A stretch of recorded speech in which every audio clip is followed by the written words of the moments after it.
हर हर महादेव दोस्तों, I hope कि आप लोग अच्छे होंगे। महादेव आपका कल्याण करे।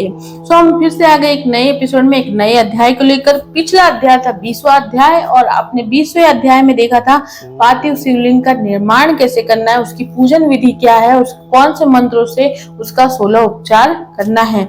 अब हम बढ़ चले हैं 21वें अध्याय की ओर। अब इस अध्याय में देखते हैं कि क्या है। तो बिना देरी किए शुरू करते हैं। आप चैनल को सब्सक्राइब कीजिए और हर एक अध्याय को ध्यान पूर्वक श्रवण कीजिए। वो समझ नहीं आ रहा है तो प्लीज कमेंट करिए और अपनी भावनाओं को कमेंट में जरूर लिखिए। तो चलिए शुरू करते हैं। महाशिव पुराण विद्वेश्वर संहिता का 21वां अध्याय।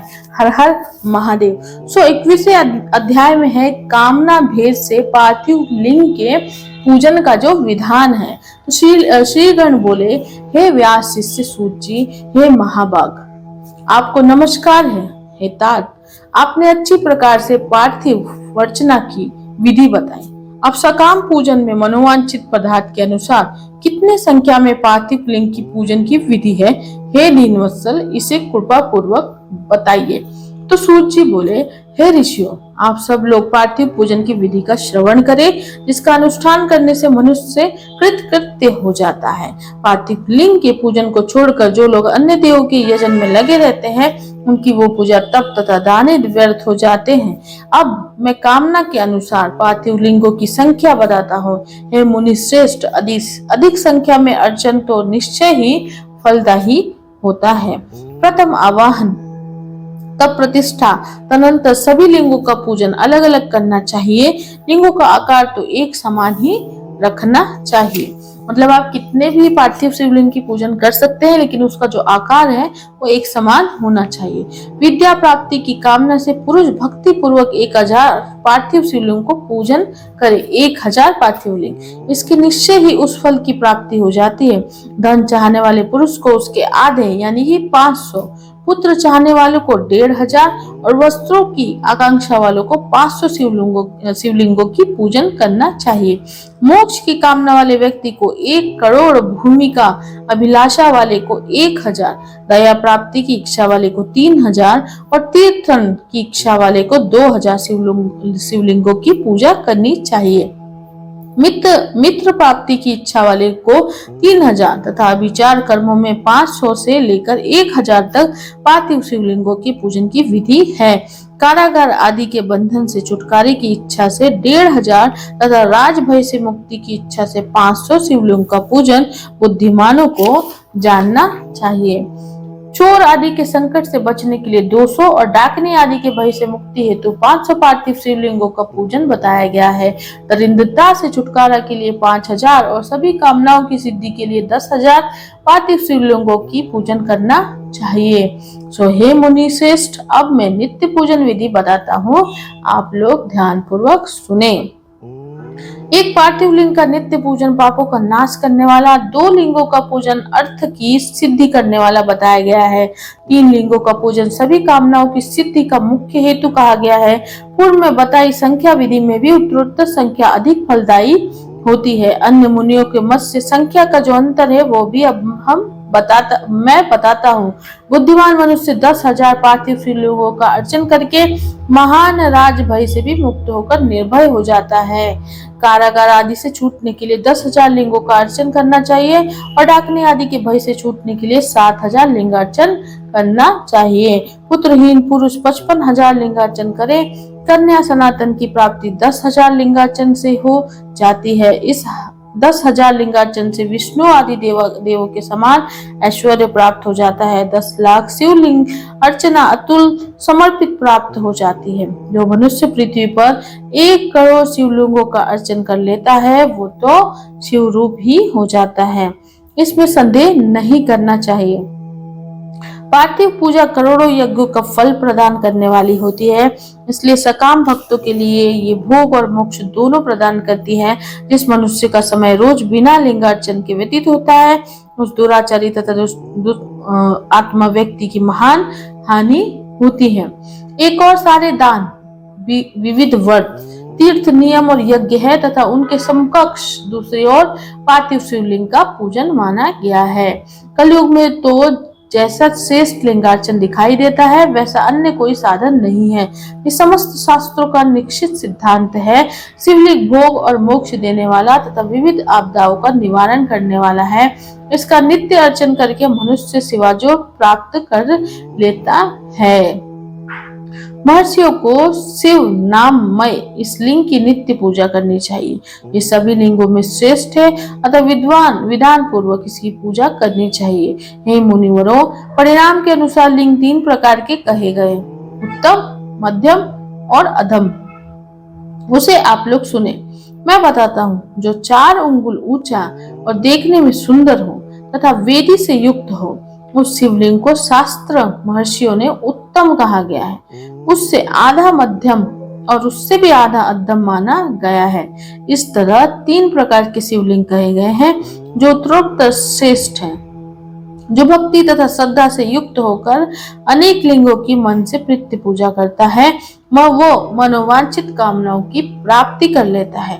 चारों वेदों में लिंगार्चन से बढ़कर कोई पुण्य नहीं है। सभी शास्त्रों का भी यही निर्णय है। विद्वान को चाहिए कि इस समस्त कर्म प्रपंच का त्याग करके परम भक्ति के साथ एकमात्र शिवलिंग का विधिवत पूजन करे। केवल शिवलिंग की पूजा हो जाने पर समग्र चराचर जगत की पूजा हो जाती है। संसार सागर में डूबे हुए लोगों के तरण का अन्य कोई भी साधन नहीं है। अज्ञान रूपी अंधकार से अंधे हुए तथा विषय वासनाओं में आसक्त चित्त वाले लोगों के लिए इस जगत में भव सागर से पार होने हेतु लिंगार्चन के अतिरिक्त अन्य कोई मौका नहीं है।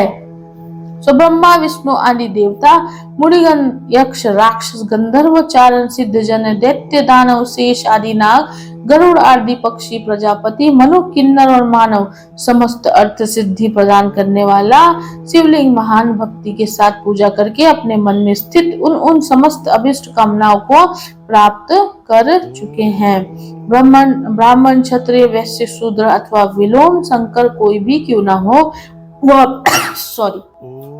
वो अपने अधिकार के अनुसार वैदिक अथवा तांत्रिक मन से सदा आदर पूर्वक शिवलिंग की पूजा करे हैं। हे ब्राह्मणों, हे महर्षियों, अधिक कहने से क्या लाभ। शिवलिंग का पूजन करने में स्त्रियों का तथा अन्य सभी लोगों का भी अधिकार है। द्विजों के लिए वैदिक पद्धति से ही शिवलिंग की पूजा श्रेष्ठ है, परंतु अन्य लोगों के लिए वैदिक मार्ग से पूजा करने की सम्मति नहीं है। वेदज्ञ द्विजों को वैदिक मार्ग से ही पूजन करना चाहिए, अन्य मार्ग से नहीं। ये भगवान शिव का कथन है। दधीचि, गौतम आदि के साप से जिनका चित्त गंध हो गया है, उन द्विजों की वैदिक कर्म में श्रद्धा नहीं होती। जो मनुष्य वेदों तथा समितियों में कहे हुए सत्कर्मों की अवहेलना करके दूसरे कर्मों का कर्म करने लगता है, उसका मनोरथ सभी सफल नहीं होता। इस प्रकार विधि पूर्वक भगवान शंकर का नैवेद्यान्त पूजा करके उनकी त्रिभुवनमयी 8 मूर्तियों का भी वही पूजन करें। अब महादेव की 8 मूर्तियां कौन सी है वो देखिए। पृथ्वी, जल, अग्नि, वायु, आकाश, सूर्य, चंद्रमा तथा यजमान, ये भगवान शंकर की 8 मूर्तियां कही गई है। इन मूर्तियों के साथ साथ सर्व, भव, रुद्र, उग्र, भीम, ईश्वर, महादेव तथा पशुपति इन नामों की भी अर्चना करे। तदंतर चंदन, अक्षत और बेलपत्र लेकर वहां ईशान आदि के क्रम से भगवान शिव के परिवार का उत्तम भक्तिभाव से पूजन करे। ईशान, नदी, चंड, महाकाल, भृंगी, वृषस्कंद, कपदीश्वर, सोम तथा शुक्र, ये 10 शिव के परिवार है जो क्रमशः ईशान आदि 10 दिशाओं में पूजनीय है। तत्पश्चात भगवान शिव के समक्ष वीरभद्र का और पीछे कीर्ति मुख का पूजन करके विधि पूर्वक 11 रुद्रों की पूजा करें। इसके बाद पंचाक्षर मंत्र का जप करके शतरुद्र का पाठ और तथा नाना प्रकार की स्तुतियां करके शिव पंचांग का पाठ करें। तत्पश्चात परिक्रमा और नमस्कार करके शिवलिंग का विसर्जन करें। इस प्रकार मैंने शिव पूजन की संपूर्ण विधि का आदर पूर्वक वर्णन किया। रात्रि में देव कार्य को तथा उत्तराभिमुख होकर ही करना चाहिए। इसी प्रकार शिव पूजन भी पवित्र भाव से सदा उत्तराभिमुख होकर ही करना उचित है। जहाँ शिवलिंग स्थापित हो उसके पूर्व दिशा का आश्रय लेकर बैठना या खड़ा नहीं होना चाहिए, क्योंकि वो दिशा भगवान शिव के आगे या सामने पड़ती है। इष्ट देव का सामना रोकना ठीक नहीं है। शिवलिंग से उत्तर दिशा भी ना बैठे, क्योंकि उधर भगवान शंकर का वाम अंग है जिसमें शक्ति स्वरूपा देवी उमा विराजमान है। पूजक को शिवलिंग के पश्चिम दिशा में भी बैठना नहीं चाहिए, क्योंकि वो आराध्य देव का पृष्ठभाग है।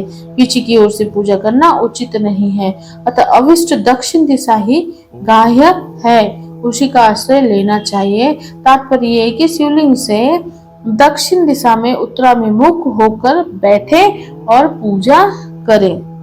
विद्वान पुरुष को चाहिए कि वो बिना भस्म का त्रिपुंड लगाए, बिना रुद्राक्ष की माला धारण किए तथा बेलपत्र का बिना संग्रह किए भगवान शंकर की पूजा ना करे। हे मुनिवर, शिव पूजन आरंभ करते समय यदि भस्म ना मिले तो मिट्टी से ही ललाट पर त्रिपुंड अवश्य लगा लेना चाहिए।